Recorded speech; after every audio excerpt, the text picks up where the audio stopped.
angle bisector. Hopefully you drew a line array, the angle in half, and you're showing me that it's cutting an angle in half. Anybody want to start us off the numbers today? Because it's going to be like, not here, not here. They at the point called the, start us off in center, thank you. So now, Sam, you call on somebody else that's actually here. That's how we're going to do this today. What's so special? The in center is equidistant from the sides. Equidistant from the sides, perfect.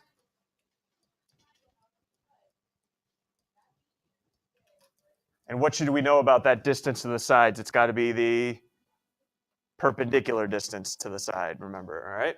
Good, here we go. Next, Faith, who's up? Haley?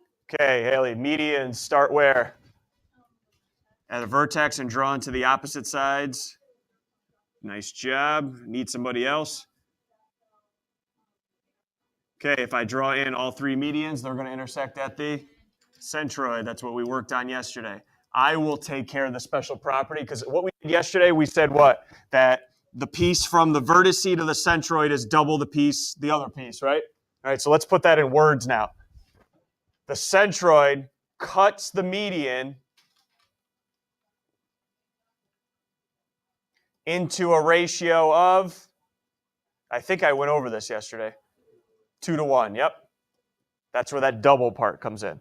The part from the vertex to the centroid is double the second segment in a ratio of 2:1. Maeve, need somebody else?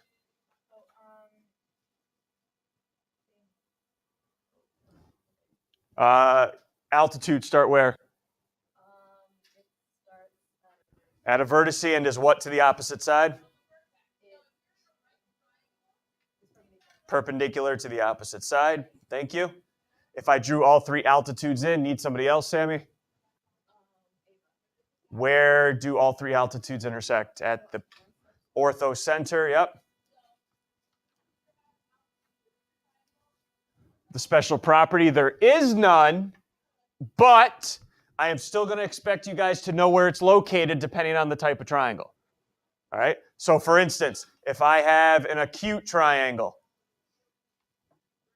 where is my orthocenter located? Ava, need somebody else?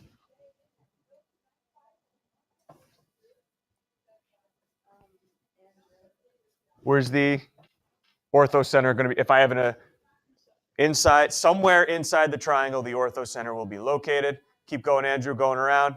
Need somebody else? A right triangle. Where's the orthocenter located if I give you a right triangle? On specifically where? Do you remember? Correct, the vertex of the right angle, or think about also where the two legs meet. All right, and then need somebody else, Mike? Obtuse. Where's the orthocenter for an obtuse triangle going to be located? Who'd you call him? Outside the triangle. Because as we noticed yesterday, an altitude will be outside the triangle and an obtuse. Any questions from you guys? Well, let's go up to perpendicular bisector, though. There's a reason I saved that to last. Take a look. These three special lines that we just went over always start from a what? Vertex. The perpendicular bisector does not, or does not have to. All right? This is the only one out of the four we talk about that does not start from a vertex. All right? I don't really have, because all I can produce is equilateral triangles. And remember, when it's equilateral or isosceles, it will actually come from a vertex down. Here you go. I just did it while you guys were working. Does that start from that's a perpendicular bisector, but does it start from a vertex? No. Okay, so just keep that in your mind that perpendicular bisectors probably will not start at a vertex. All right? Who's the last one to answer a question? Andrew, need somebody. Where do all the perpendicular bisectors meet? Circumcenter. Need somebody else, Ryan? What's so special about the circumcenter, Grace?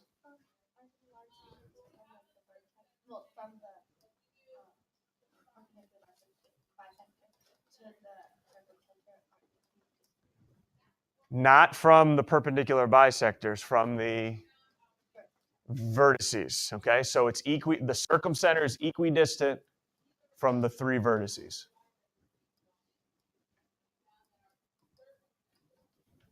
Okay, and maybe I'll do this here. I'll just fudge it a little bit. Don't tell anybody. There you go, perpendicular bisector, even though.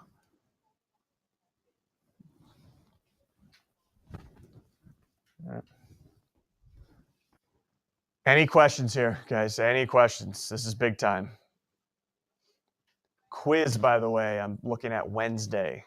The quiz will cover all of our friends here and what I'm going to do today with you. That's it. What we do Monday, Tuesday, not on the quiz. All right, so the quiz will be Wednesday. It'll cover the points of concurrency and what I'm showing you today.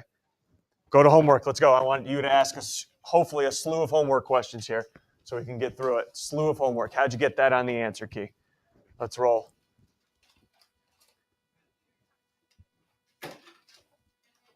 Bella, start us off. For 11 and Okay, hold on. Let me get there.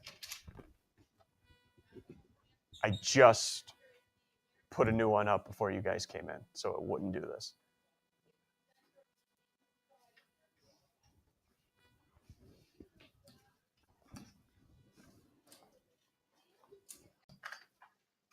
Okay, you guys that are listening, watching this on your own at home, we just had an issue with the online textbook, so I had to go to my own textbook and do it, so that's why you guys see a little gap.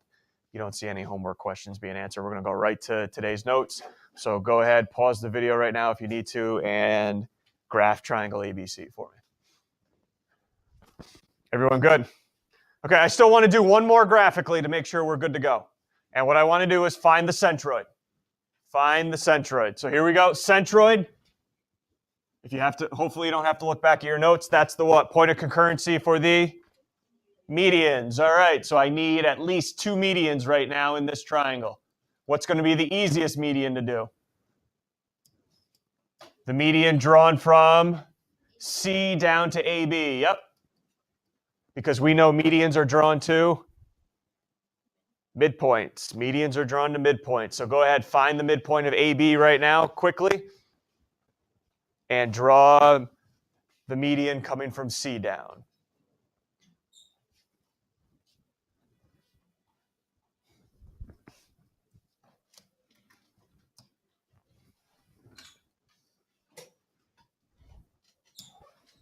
How's my median look, all right? Goes on 1 on the x-axis, correct? Did I do that right? All right.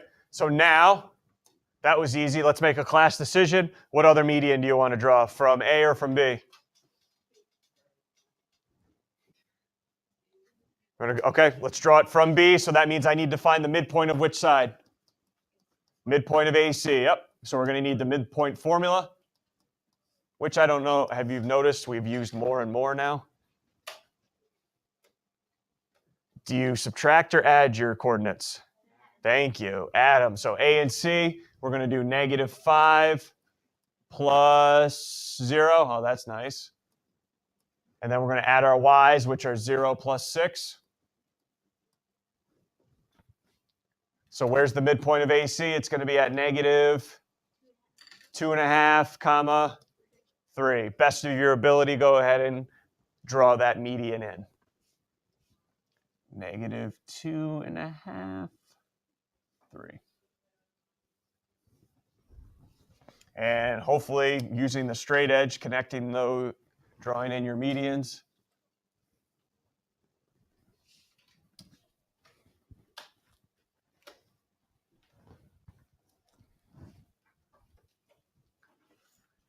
And we run into a problem, unfortunately. I didn't even use a straight edge and I still have the problem. All right, you guys that are using the straight edge definitely should have a problem. Anybody see the issue I run into? Grace, why can't I find the centroid? Yeah, it's not a point. And I'm not going to guess what that point is. I'm not going to go, I think it's over a half. Up 3, 2, 2.5. We're not pulling that business in here. I want to know the exact point they intersect. So does everyone see? Sometimes graphing won't cut it. I think Bella made that point before. Can we do it without graphing? And the answer is you're darn right. And that's what I'm going to show you today is how to find the centroid without graphing using what we call partitions. Breaking down a line segment into equal parts.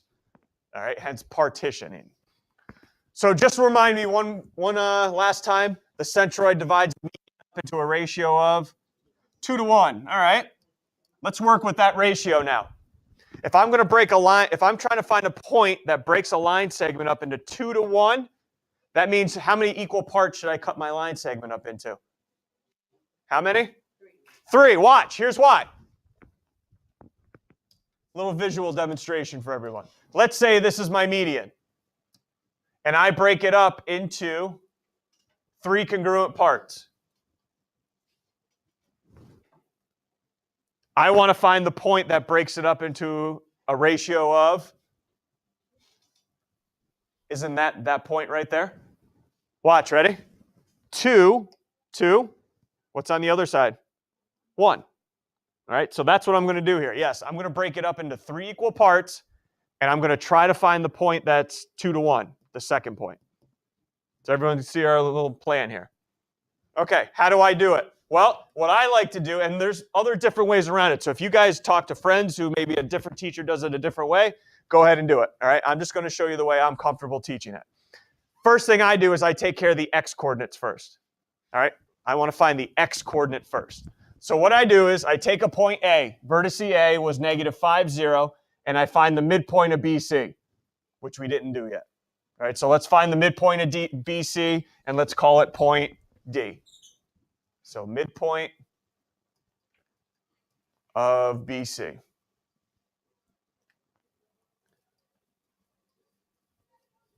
What are my x-coordinates on B and C?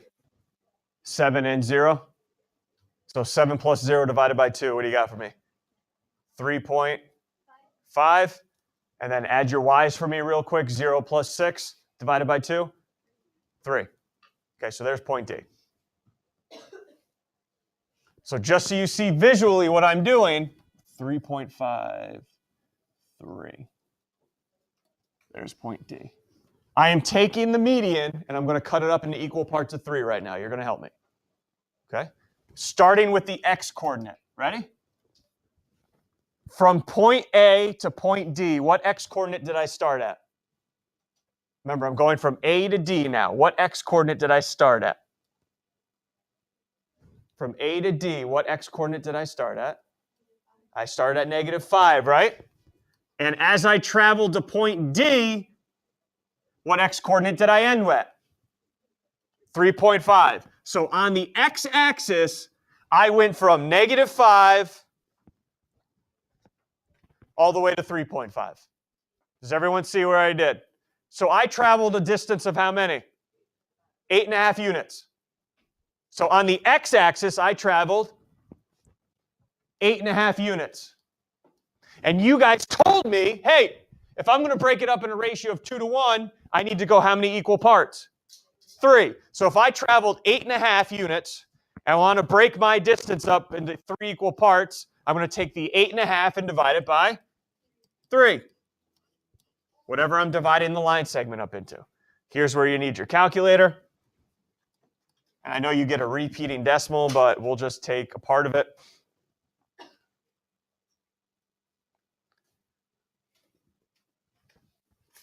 Which would be what? 2.83 repeating, so we'll just put 2.83. So this is what it's telling me. Every time you go on the x-axis to get to a point, so ready here, I'm going to go 2.83. Then I'm going to go another 2.83 on the x-axis, and then get to the end of the line segment, I'm going to go 2.83 again. But what point am I trying to get to? The one that breaks it up into a ratio of? So am I just going to go 2.83? No, because that'll bring me to that point. What am I going to go? Another 2.83. So in total, I'm going to go 2 times 2.83. See where this 2 came from? Because I'm not stopping at that first point. I got to keep going. So how many total units on the x-axis should we be traveling? 5.66. From where? Where did I start? At negative. Where did my journey start? At? So from -5, I'm traveling an additional 5.66 units, which brings me to where on the x-axis? 0.66? Or 2/3 if you want it, because we cut that repeating decimal off. Look at your graph on top of your page right now. Does it look like the intersection point has an x-coordinate of about 2/3? We're in the ballpark at least, right? Okay, we still have to find the y-coordinate. Same way, we're going to find the y-coordinate now. Where did we start on the y-axis? At 0. And where did we end? At 3. So now going on the y-axis, how many units did we all travel? We traveled 3 units. And we're dividing it into how many equal parts? 3. So I'm going to take the total amount of units I went, divided it by 3. So now, if I go back up here, how many units am I traveling every time to get to a point? 1 unit. 1 unit. 1 unit every time. All right? But am I just going once? Yeah, that would get me to that point. Remember, we need a 2-to-1 point. So I'm traveling a total distance of 2 times that 1 unit, 2 total units. From where? Where's my starting? From 0. So what's my y-coordinate? 2. Put the 2 together here. What's my centroid? 2/3, comma, 2. How's that look on your graph? Looks all right? So I always do, I find my distance on the x-axis, divide it by 3. Find my distance on the y-axis, divide it by 3. And then everyone see why I'm multiplying by 2 every time. Because I don't want the first point, I want the second point, right? You know what I'm going to do just for time's sake? I'm going to skip over this one real quick, and I want to go to different ones other than 2-to-1. Can I still find a point even though it's not 2-to-1? You're darn right I can. Darn right. Given points A and B, I don't want you to graph them. Find the coordinates of the point on the directed. Oh yeah, let's talk about this real quick. Directed line segment A to B, AB. That means you're going from A to B, because you could be going from B to A, right? Right. So directed line segment means from A going to B. Cut it up into a ratio of 2-to-3. Where's that point? That cuts it up into 2-to-3. All right. Well, first thing we got to cover is, how many equal parts am I going to cut this line segment AB up into? If I'm looking for 2-to-3, how many total parts do I have? 5. Yeah, you guys are fine. 5. Have some confidence. Visually, if you want to see what it looks like here. Ready?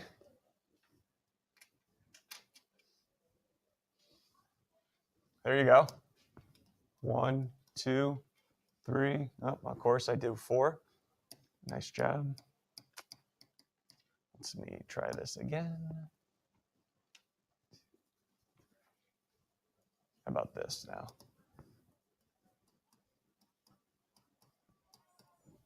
Five equal parts. Which point am I looking for? 2-to-3. That breaks that up into 2-to-3. So which one am I looking for?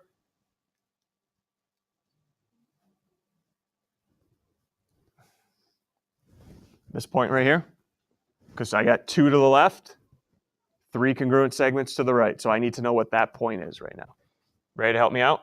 Start with the x-coordinate. Let's start with the x-coordinate.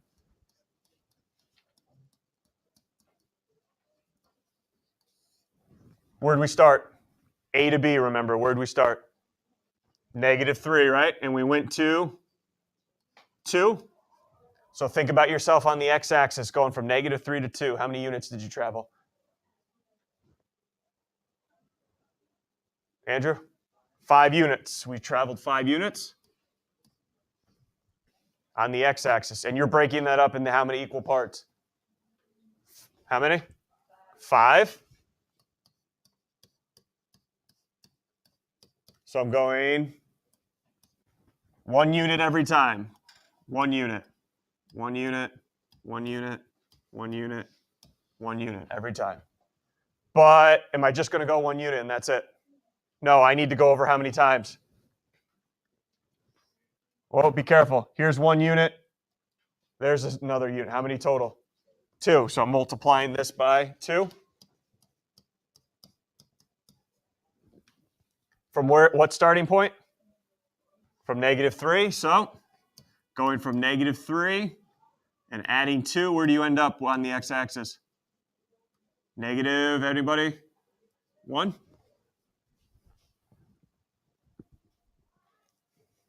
Think you can do the y's on your own without me assisting you? Try to find the y coordinate on your own now.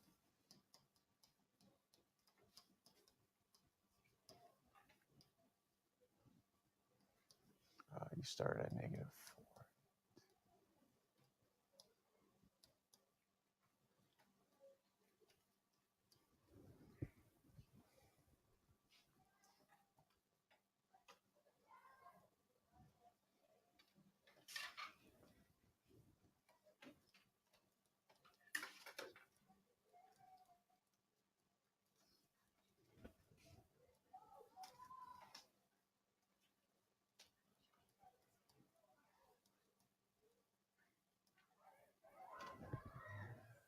Yeah.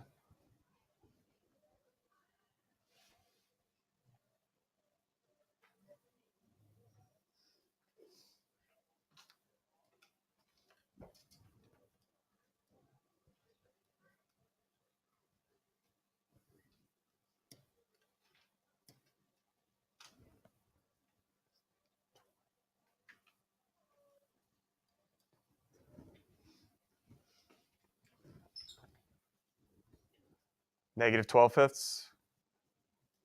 No? What did I do wrong? Isn't that where you started on your y-axis, at -4 to 0? Right? You went from -4 to 0 from A to B, right? Just flow with me here. That's a distance of 4. I'm cutting that into equal pieces of 5, so I get 4 over 5, or 0.8 if you guys left it as 0.8. No? What? Everyone all right? You said cut it up in equal pieces of 5. That's what I did, 4 over 5. And then I said, well, I can't go just once. I'm going twice, right? Because I got to get it to that second point. So I multiplied it by 2. Got 8 over 5. So that's the total number of units I'm doing, 8 divided by 5 from -4. So from -4, I added 8 over 5 and got -12 over 5. Yes, no? Sammy, no? And again, this is just, I'm not worried about how you do this because you have fraction templates on your calculator. So let's finish this now. It'll be, what do we have? -1, -12/5. It's not always going to be clean numbers every time, as you can see. All right, questions? Real bad day. Anything else?